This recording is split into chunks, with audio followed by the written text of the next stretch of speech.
Hey, I'm Kyle is Wonderful, and this is the NWA Power review for June 13th, at least released on Fight TV on June 13th, released on YouTube at June 14th, 2022. And this is the follow-up show, the show after the big Matt Cardona themed NWA Always Ready pay-per-view where we crowned a new NWA heavyweight champion due to Matt Cardona now having surgery and was injured before that match. You can find my review of that entire pay-per-view on this same YouTube channel right here. I went into that pay-per-view almost completely blind, but I did binge watch the day before the last 5 weeks of programming. Their television shows for NWA are Power with three R's for whatever reason, and also USA, and those are both weekly shows. Combined length of both shows isn't even over a half or hour and a half. I mean, so definitely, I would say get into this promotion right off the bat. Go watch my Always Ready pay per view review if you're interested. I did go into it blind with the tiniest bit of knowledge, but I wanted to go into it showing it from the perspective of someone that was new to the promotion. And thankfully, I did have this guy shout out to Dead, who said he had watched NWA, every episode of NWA Power since the very beginning and helped me with any questions I had. So that was a great way to get into it. They said this was also the season premiere of NWA Power, so I couldn't have jumped in at a better time. This was taped and aired the exact, I didn't think it aired live, but it was the exact same day or the exact same arena, I mean, in city, Knoxville, Tennessee, as the pay-per-view the day before was. Oh, wait, no, this was taped and then it was aired the next day. So it was on Sunday they taped this, aired on Monday, and it was in Knoxville, Tennessee, NWA Power. We start with Kyle Davis, their ring announcer, and he brings in out Bully Ray, who we saw at the pay per view. They talk. Kyle talks about how Bully Ray trained both competitors in what they said was the match of the night, and I probably would agree. Camille, the champion, retains against Kylan King, who we've seen in AEW. Great match. Make sure you go out of your way to watch that one. But Bully Ray trained both of them and was on commentary for that and the main event for at the pay per view. Bully Ray comes out again. They're still here in Knoxville. Gets a good ovation from the crowd. Definitely over with the crowd. Kyle talks about, like I said, training Camille and Kyle, and then asks Bully Ray what's next. Oh, and they say that Bully Ray is the MC of these knocks out events, these television tapings in Knoxville. And before Bully Ray can say anything, well, other than getting an NWA chant from the crowd, which was kind of cringe, the Cardonas interrupt, coming out to Matt Cardona's music, which anytime I hear Matt Cardona's new music, it gets stuck in my head for about 24 hours. So here we go. Always ready for over and over in my head for 24 more hours now. Anyway, the Cardonas are the tag team, the lackeys, the heavies, the um, bodyguards of Matt Cardona, and it is Mike Knox from uh, Impact and WWE CW fame. Remember, he had Kelly Kelly as a girlfriend, and then VSK, the prized pupil of Brian Myers, who the longtime tag partner of Matt Cardona, and who's also part of the stable. He's been in NWA, and then they've got Matt Cardona's girlfriend, Chelsea Green. Maybe they're married, I forget, but she's the female of the stable, and that's like a five-person faction right there, the big heel faction in NWA. They've also gone around the GCW and Impact together.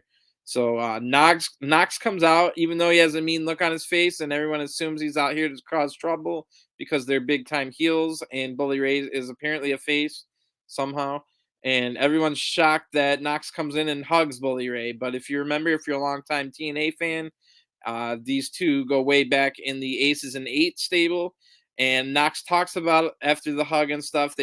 He gets on the mic, talks about Aces and Eights without name dropping it, and then Knox wants everyone to know that Bully Ray is a fraud, a fake tough guy. He's only here for the money. He doesn't care about any of the boys. He's a bad addition to any locker room. I don't know why he's here. And then he does name drop Aces and Eights because he said Bully left Aces and Eights to starve. And now look at you, you're out here with your $1,000 leather jacket and your $1,000 leather boots. Um, Bully tries to respond, but Knox grabs the mic right back from him, and he says, "Tell me I said a lie in any of that. Like, tell me I'm lying." Basically, Knox says the Bully Ray. Knox says he's not going to forgive or forget what happened in the past. Bully Ray says he's different now, but he apologizes. "I'm sorry, bro. I'm sorry to you or anyone else I hurt in the business." Blah blah blah. The Cardonas then, of course, attack Bully, set up a table. Bully Ray goes through the table. The Cardonas leave when Tim Storm gets off the announce table and checks on Bully, which I was kind of thinking they were going to attack Tim Storm as well. So maybe we'll get some more stuff with Storm and Knox. Apparently have a rivalry, or they did in the past, so that could be brought up again. But the MC of the Knoxville events, Bully Ray, has been taken out, and Velvet Sky, who's on commentary, is all upset, and she is also a terrible announcer. She was doing some of the backstage stuff, other than it seems they have this May Valentine woman doing most of the backstage segments. But I believe that Velvet Sky is much better in the backstage announcer role because she was terrible as a color commentator. Anyway, the intro for NWA Powerrr plays, pretty good intro, and then the announcers send us to a pre-taped video from earlier today, and we get Trevor Murdoch with his ring jacket and his tights in an empty arena in the middle of the ring, and he tells us to donate to our local food banks, which I mean, definitely a good message, but not necessarily what I thought he was going to say. Somehow he gets interrupted in this taped empty arena segment, and so I'm gonna be honest. I don't know who either of these guys were. Maybe I saw them on TV during that 5 weeks I binged or the pay per view, but I don't think I did. But they were never their names were never told because the announcers weren't really talking during this pre-tape segment. So we get a decently average sized guy comes out and he says his big bro is gonna fight and take out and beat Trevor Murdoch's ass, and then the bigger brother comes out, which he is like half the size of the younger brother. He's tiny, and like Murdoch is 3 times bigger than this guy, and Murdoch just takes both the brothers out. So apologies for not knowing their name. They did not tell me their name. So these are the things you always got to name drop people for the new viewers. So apologies for that. We got May Valentine in the back, and she's with the Carter. Wait, no, not the Cardonas, but the Cardona, Matt Cardona, in a sling, and he's got Chelsea Green with him, of course. And Cardona says he wasn't pinned, he didn't submit. He's the real world champion. He trusts Billy Corgan, the on-air and behind-the-scenes authority figure of NWA, and basically he trusts Billy to do the right thing. He was never pinned. So then Chelsea talks, and she's tanner than Hulk Hogan and Tim Storm. So super tan Chelsea here. Terrible cadence to her promo, stumbles over some of her words. I don't even really know what she was talking about because it was so bad.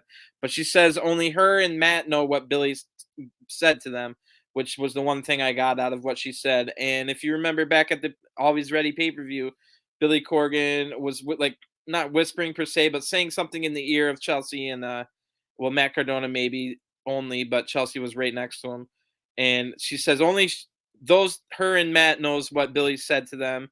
And also, if you remember when at in the main event when Murdoch won and it was about to go off the air, before Billy Corgan went over to Murdoch to shake his hand, he was like staring at Murdoch and had a pondering look. He was clearly acting as if like, I'm thinking hard about something, really terribly acting it, but I could tell what they were trying to do. I come from like a theater background, so um anyway, while stripping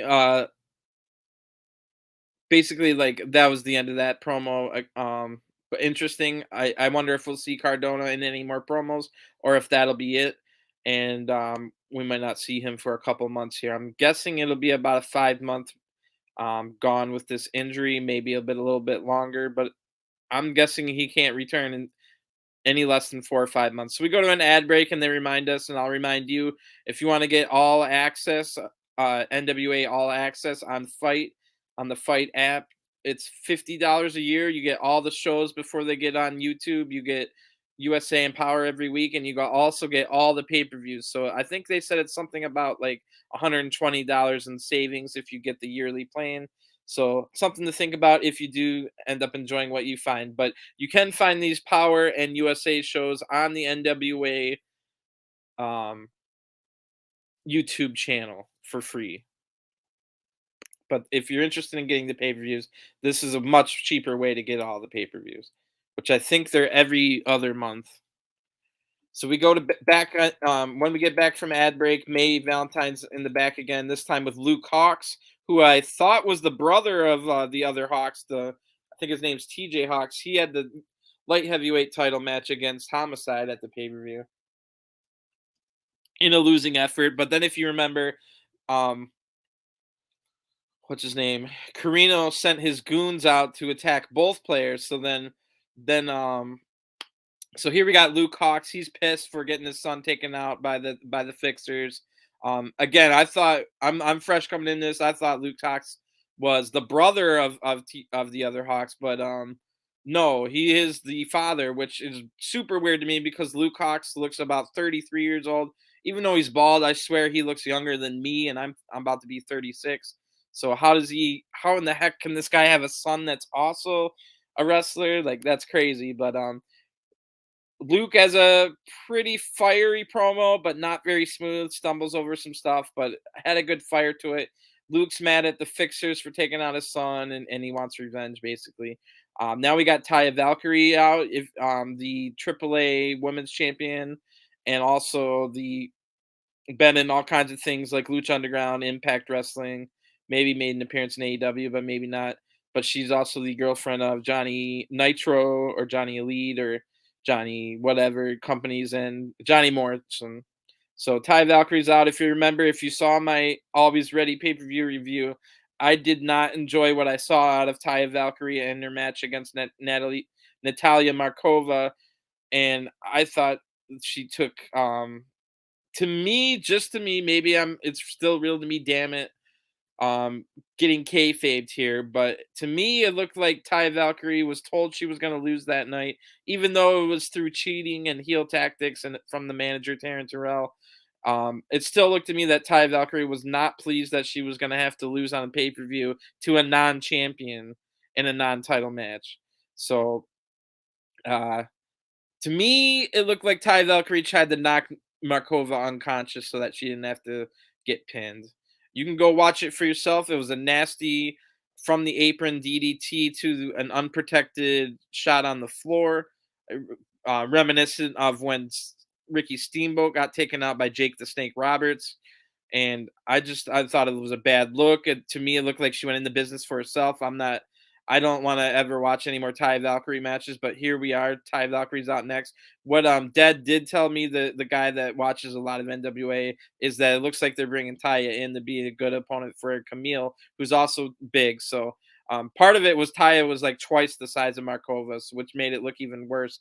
Markova definitely looked like she was concussed. She was bleeding from the mouth and didn't look good. It wasn't the kind of wrestling I want to watch.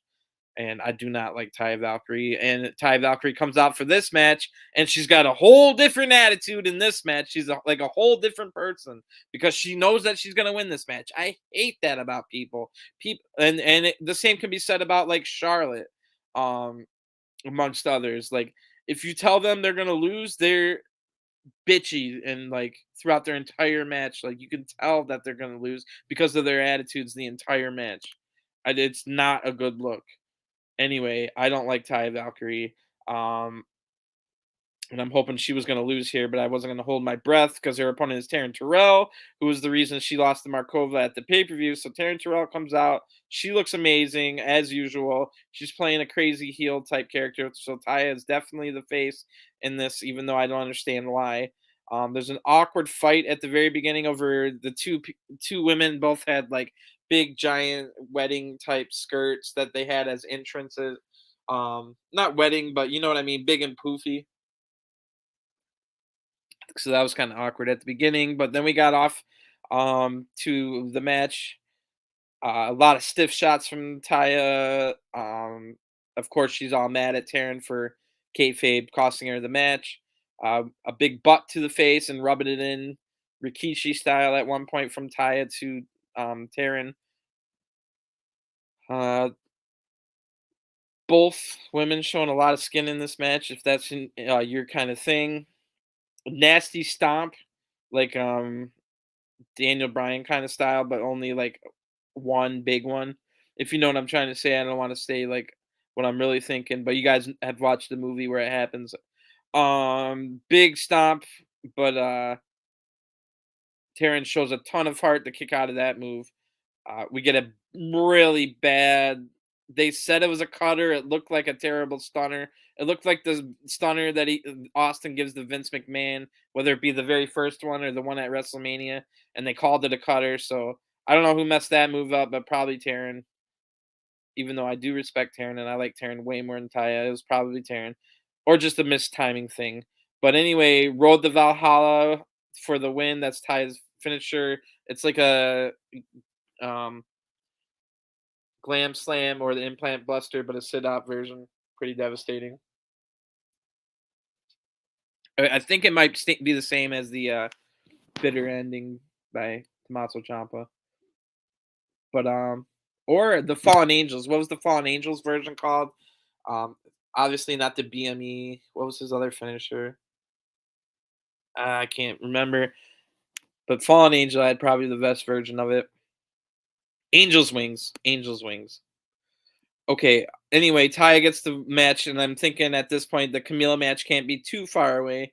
But we go right into the back, and we find out well, it's probably not going to be Camille's next opponent because May Valentine's in the back again. She's talking to Natalie Markova, who I was just talking about. She's the one I thought Taya went in the business for herself with, and but she seems to look all right. She doesn't look too starry eyed in her eyes, even though this was the next day, right after the taping. I mean the event, but she looks all right, even though only one day after the Taya match. Markova seemingly wants to drop Taryn Terrell, and it looks like she might be turning face here, even though May kind of was like iffy about it because May's like, oh, but you're like super heel, so May doesn't seem to trust her, but seemingly turns face is seemingly at least going to play the face role for a little while because it looks like before Camille can fight Taya, it's going to be the person who beat Taya at the pay per view. Markova wants Camille next, so it looks like the super heel Camille. You're gonna have to play the face role for that one, Markova. So she's gonna drop Taryn Terrell, which I think they've only had an association for a couple months now, so not a long term association. Looks to be over. Maybe they'll come back after the Camille match. I don't think Markova's gonna beat Camille, but I wouldn't necessarily mind. I like what I've seen from Markova so far, and I've heard great things even before I watched her wrestle over the weekend. So a good cadence to Markova's promo, even though she has a thick Russian accent. She's got a great cadence to her promo and good acting abilities, much better than a lot of these other women or men for that matter. After the ad break, we got May in the back yet again, and she's talking to Kylan King this time. Kylan King, of course, had just lost to Camille at the pay per view. And May says Billy gave her and Camille match of the night, which I agree. Probably, definitely the match of the night. Great, two big powerhouse women. I could have gone either way, which they bring up. Kylan King was super close to winning, and next time she gets Camille in the ring, she's gonna win. Kylan King says so. I expect maybe she has a good chance to win. The people in the back were probably really impressed with their pay per view match performance, so I could definitely see Kylan King getting her little picture in the title belt of the National Wrestling Alliance Women's title, world title. So that would be pretty cool. Interesting to see when that match, but like we said, it looks like Markova will be the next opponent for Camille, and then Ty Valkyrie's still there. So this is what I write down. It looks like Camille's all set up. She's got her next three title defenses whenever they want to do those, kind of all set up in a row here. And if you guys haven't seen Camille, definitely go see Camille. She's like um a huge powerhouse blonde with good athletic ability. And the one promo I heard her say since I've been watching was pretty decent as well. So definitely check her out. She wants to be the power couple with Tom Lattimore, a former Bram from Impact. Uh, Clearly, Bram has a type that he's into. If you remember, his ex was Charlotte and all that controversy coming out of that. So hopefully he's a changed man. Um, and Camille's in a safe relationship. They're married and everything now. But they want to be the power couple. She's already been the champion for over a year now. After feuding with both Thunder Rosa and Serena Deeb, who we both saw fight against each other in the AEW Double or Nothing pay-per-view recently. So some big talent. And one thing I like about NWA and one thing I've noticed about NWA is they have a ton of super heavyweights. They have a true super heavyweight slash heavyweight division. And B, they have a really good and deep women's division, which I'm glad to see. A lot of good women's wrestlers in this promotion.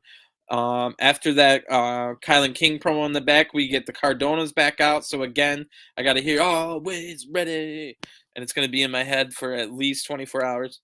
And it's Knox and VSK, if you guys don't know, come out to a lot of boos, especially after putting somehow babyface but Bully Ray through a table. Apparently, Strictly Business is back together. The announcers say probably for one night only, but Strictly Business is Tom Bram Lattimore and Chris Masters Adonis.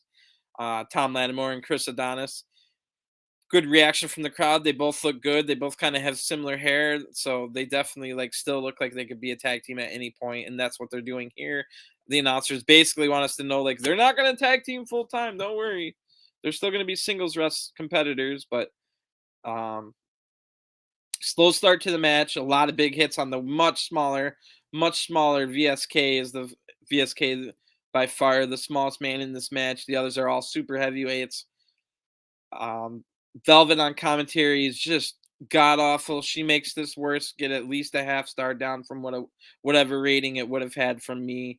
She's making the match worse, which is the absolute worst thing you could do as a commentator, is actively make whatever the person watching thinks the match is worse because of it. A double team by Strictly to get a master lock. Adonis gets the master lock on both members of the Cardonas. Then we get Lattimore's nasty sit down power bomb, the brighter side of suffering for the win. And of course on VSK.